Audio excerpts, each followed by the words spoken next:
বিসমিল্লাহির রহমানির রহিম। আসসালামু আলাইকুম। আজকের ভিডিওতে আমরা কথা বলবো ডায়াবেটিস রোগীদের সঠিক পরিচর্যা নিয়ে, যা ডিপ্লোমা ডাক্তার, কমিউনিটি প্যারামেডিক্স, ফার্মাসিস্ট ও পল্লী চিকিৎসকদের জন্য বিশেষভাবে প্রযোজ্য। চলুন শুরু করা যাক। ডায়াবেটিস রোগীর শিক্ষা। প্রথমেই ডায়াবেটিস রোগীদের এবং তাদের পরিবারের সদস্যদের জানানো উচিত বা শিক্ষিত করা খুবই জরুরি। রোগীর জীবনযাত্রা পরিবর্তন করা এবং সঠিক ব্যবস্থাপনা জানা গুরুত্ব। মূল বিষয়, রক্তের শতকরার মাত্রা নিয়মিত পরিমাপ করতে হবে। খাবারের পরিকল্পনা কিভাবে করতে হবে তা জানানো দরকার। শারীরিক কার্যকলাপ ডায়াবেটিস নিয়ন্ত্রণে সহায়ক। ডায়াবেটিস তীব্র জটিলতা ও ব্যবস্থাপনা।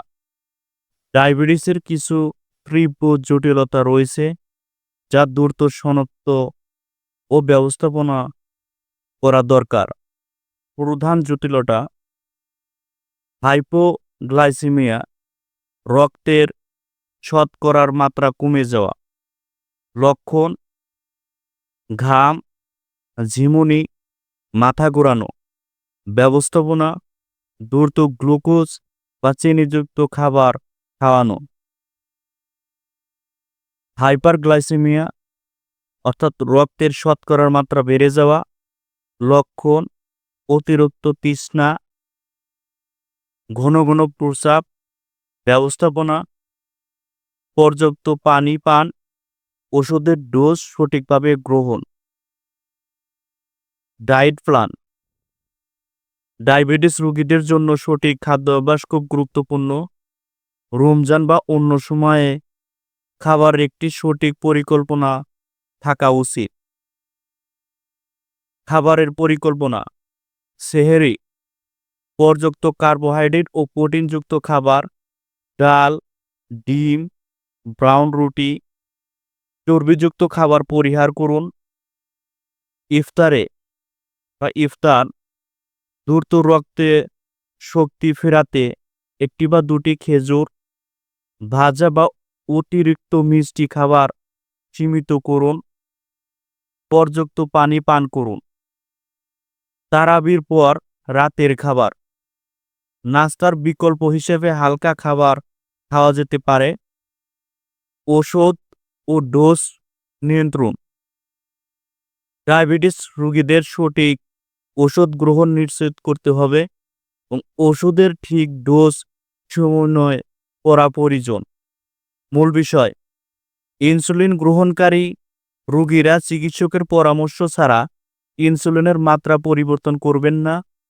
ওষুধ খাওয়ার সময়সূচি ঠিক রাখতে হবে। রক্তের শতকরা মাত্রা পর্যবেক্ষণ করে ওষুধের ডোজ সমঞ্জস্য করতে হবে। রমজানের পূর্বে এবং রমজানের সময়, অর্থাৎ রমজানের সময় একটি পেশেন্ট তার রেগুলার যে ডায়েট চার্ট এবং ব্যায়াম করবে এবং রমজানের সময় চেঞ্জ করার দরকার নাই, অর্থাৎ সেই এক্সারসাইজ সময় পরিবর্তন এবং ব্যায়ামের কিছু ধরন পরিবর্তন করতে হবে এবং প্রচুর পরিমাণ তরল খাবার খাবেন। কমেট এবং বাজারে যেটা স্কোয়ারের অর্থাৎ মেটফরমিন, বাজারে যেটা কমেট নামে পাওয়া যায়, যে কোনো পেশেন্ট যদি 3 বেলা খায় এবং রমজান মাসে ওই পেশেন্টের ইফতারের সময় 2টা অর্থাৎ 1000 mg এবং সেহরির সময় 1টা অর্থাৎ 500 mg খাবে। কোনো পেশেন্ট যদি DPP-4 ইনহিবিটরের ওষুধ লিনাগ্লিপটিন, বাজারে যা লিগাজিট 5 mg নামে পাওয়া যায়, এটা শুধু রাত্রে দেওয়া হয়। এবং রমজানের সময় অ্যাজ ওয়েজ রাত্রেই পাবে, এর কোনো পরিবর্তন হবে না। সালফোইউরিয়া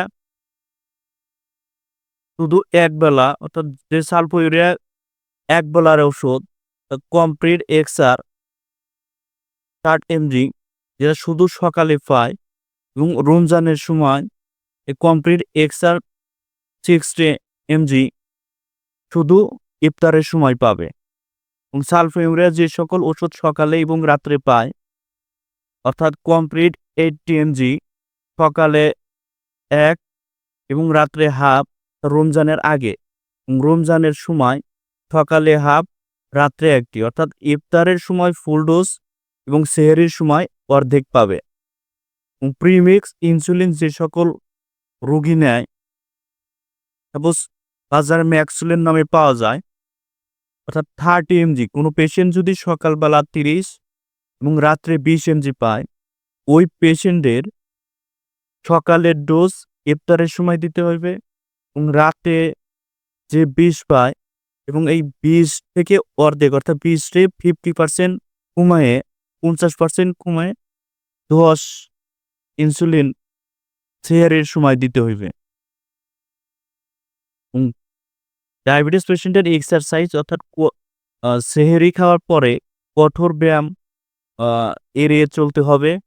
এবং ব্যায়ামের সময় হতে পারে ইফতারের আধা ঘন্টা পর হওয়া উচিত, এবং তারাবির রাতের নামাজ ও শারীরিক কার্যকলাপ বজায় রাখতে সাহায্য করে।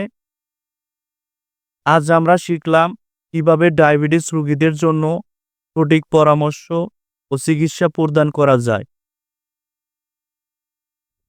যদি এই তথ্য আপনাদের উপকারে আসে, তাহলে ভিডিওটি শেয়ার করুন এবং আরও তথ্যের জন্য আমাদের চ্যানেলটি সাবস্ক্রাইব করুন। ধন্যবাদ।